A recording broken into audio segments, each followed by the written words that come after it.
Bonjour, je voulais vous parler un petit peu d'Airbus et de l'aviation en général. Euh, Ce qui se passe en fait, c'est que j'ai entendu un commentaire ou plus une demande de quelqu'un qui prend des positions en disant voilà, qu'est-ce que vous pensez d'Airbus? J'ai l'impression que ça plafonne, etc., etc. Ok. Bon, cette question, elle a été posée quand le titre était aux alentours de 208 euros, hein. En fait, voilà, dans cette zone-là, je vais grossir volontairement pour vous la montrer. C'est pas à moi qu'on a posé la question, mais j'ai lu et j'ai écouté. C'est par là. Quelqu'un prend des positions, interroge une personne compétente et lui dit voilà, j'ai ça, ça vaut 208. Je pense que ça a beaucoup monté. Qu'est-ce qui va se passer et qu'est-ce que je fais? Bon, voilà. Donc c'était des questions de stratégie, les réponses ont été données. Et en fait, moi, ça m'a amené une réflexion un peu différente sur, non, finalement, le secteur de l'aviation. Qui sont les constructeurs d'avions? Qui sont les gens qui sont les équipementiers aussi de tous ces systèmes? Il y a beaucoup d'électronique à bord, il y a beaucoup de capteurs, il y a beaucoup d'éléments très importants. Et du coup, je me suis posé la question aussi de finalement quelle était la différence d'évolution avec Boeing qui s'est pris quand même quelques grosses claques et quelques complications par rapport à Airbus. Donc sur PRT, vous avez un truc qui est vachement bien. Vous pouvez mettre ici dans, dans les prix, là, la configuration, ici, là, vous pouvez comparer à une autre valeur, ici. Voilà. Ce qui vous amènera à avoir d'autres éléments ici. Par exemple, moi j'avais mis Boeing. Voilà, j'ai mis Boeing pour le comparer à la courbe. Alors, évidemment, c'est pas tellement comparable. Il faut être aussi très critique parce que de toute façon, évidemment, Boeing est en dollars, donc vous avez le problème de la parité de l'euro-dollar.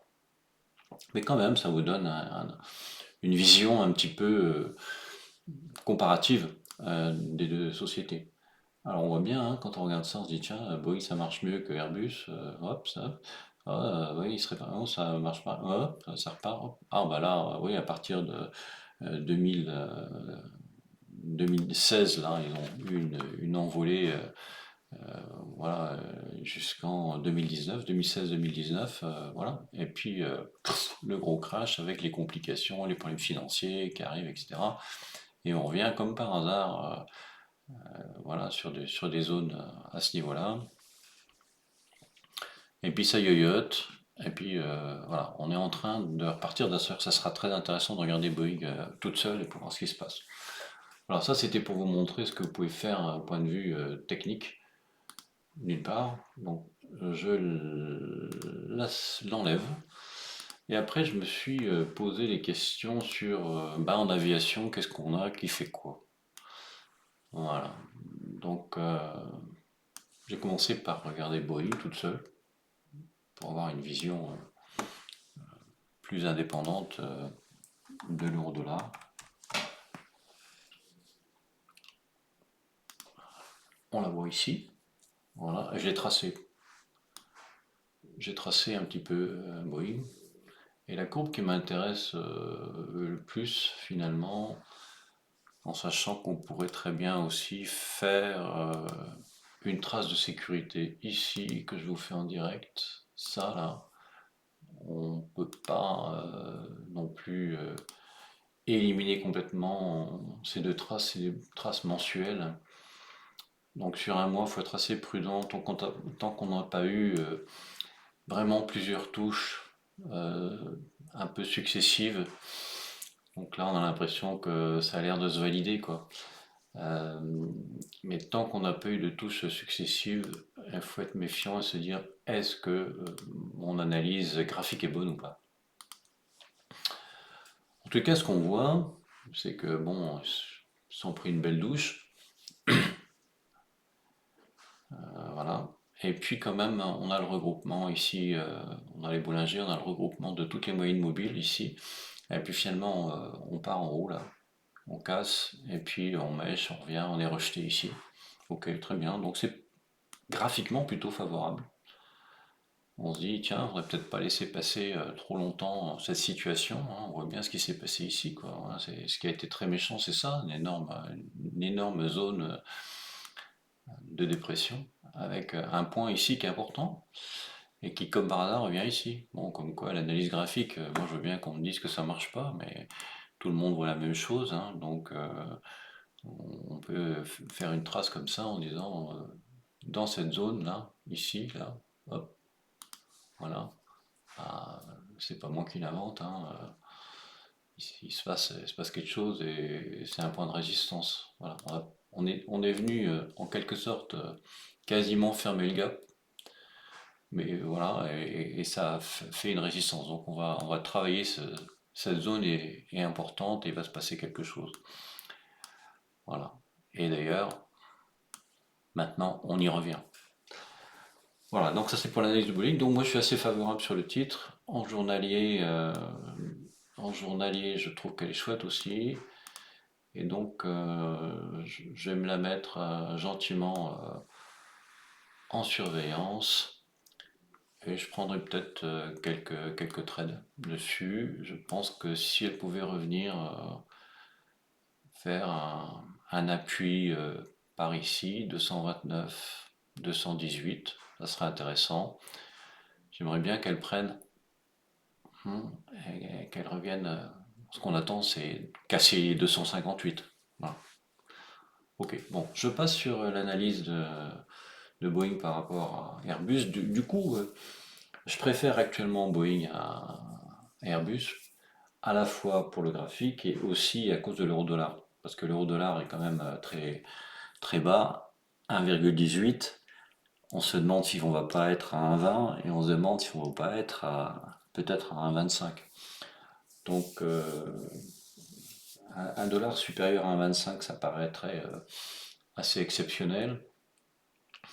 Et ce qu'on attendra, c'est éventuellement d'acquérir des titres américains avec un dollar, mettons à 1,20 ou 1,25, en espérant sur un moyen long terme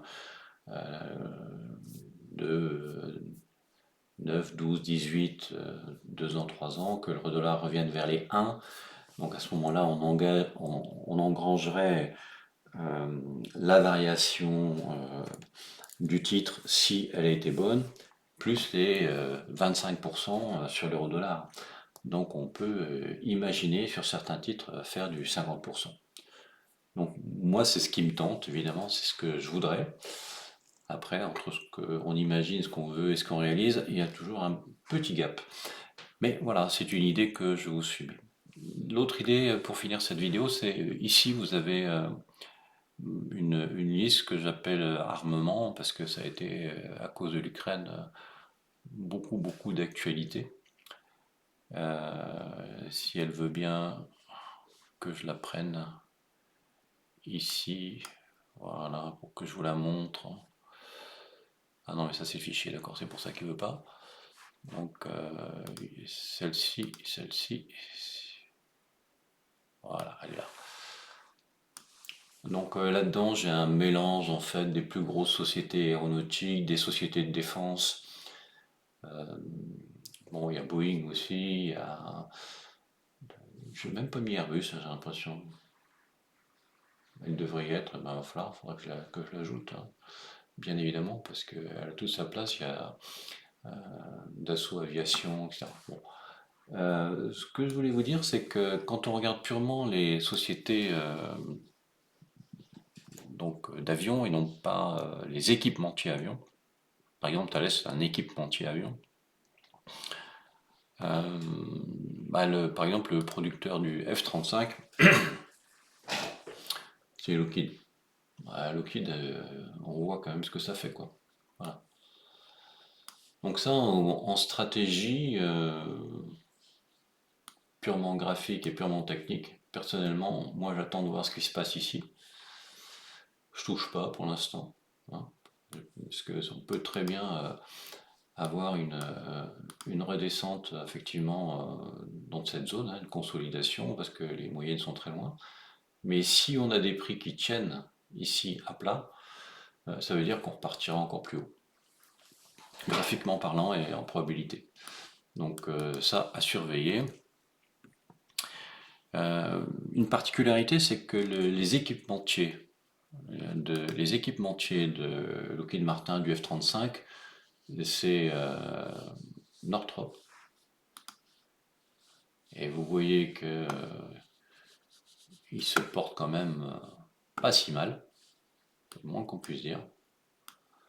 Donc très intéressant aussi, à tracer, à surveiller, parce que là aussi, évidemment, on est très haut, donc on n'achète pas dans ces conditions, mais il faut trouver un point d'entrée sur des belles sociétés. Donc ça se trouve par là, ici, par exemple, ici, par exemple. 638, ça serait superbe. 638, voilà, ici, là. 638, là, faut acheter, à mon avis. Voilà. Mais il peut y avoir d'autres points d'entrée, hein. Et puis la deuxième société qui participe largement à F-35, c'est BAE Systems. Voilà, si elle est impactée, bah, elle se porte pas trop mal non plus. Voilà. Je suis assez critique sur le F-35 pour des motifs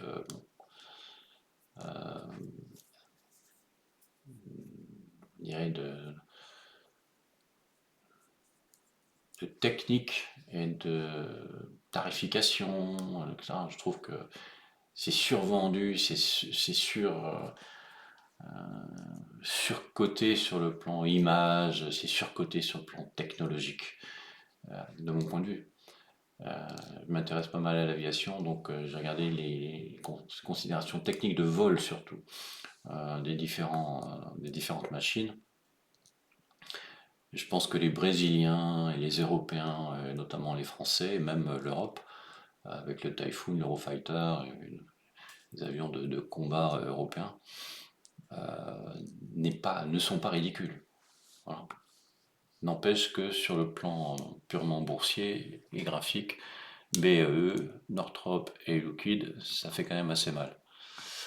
Si on regarde Dassault Aviation, qui fait plutôt de l'aviation civile, hein, principalement, ils font aussi bien sûr le Rafale, on voit qu'ils se portent pas trop mal non plus. Voilà. Donc j'avais tracé ça en me disant qu'est-ce que ça va faire. Bah, c'est une ancienne trace, hein. On voit que ça a cassé, hein. Bon, voilà. Vous savez qu'il y a toujours les discussions avec le SCAF, avec les Allemands, qui voudraient bien plein de choses, et notamment avoir toutes les informations technologiques et industrielles de ces produits. On verra comment ça va se solder. C'est un sujet politique, donc on peut pas savoir. Voilà. Bon, ben voilà, donc Airbus, Boeing, Dassault Aviation, Lockheed Martin, c'est les quatre grandes catégories. Par curiosité, je regarde Embarras, parce que c'est une société d'aviation, ouais, ça existe, hein. Société d'aviation brésilienne, une très très grosse cote, très bonne cote d'avion. Mais vous voyez, sur le CBOE, c'est-à-dire sur la côte américaine, elle est pas très liquide. Donc, je m'arrête là. Voilà. Je vous souhaite une bonne soirée. À bientôt.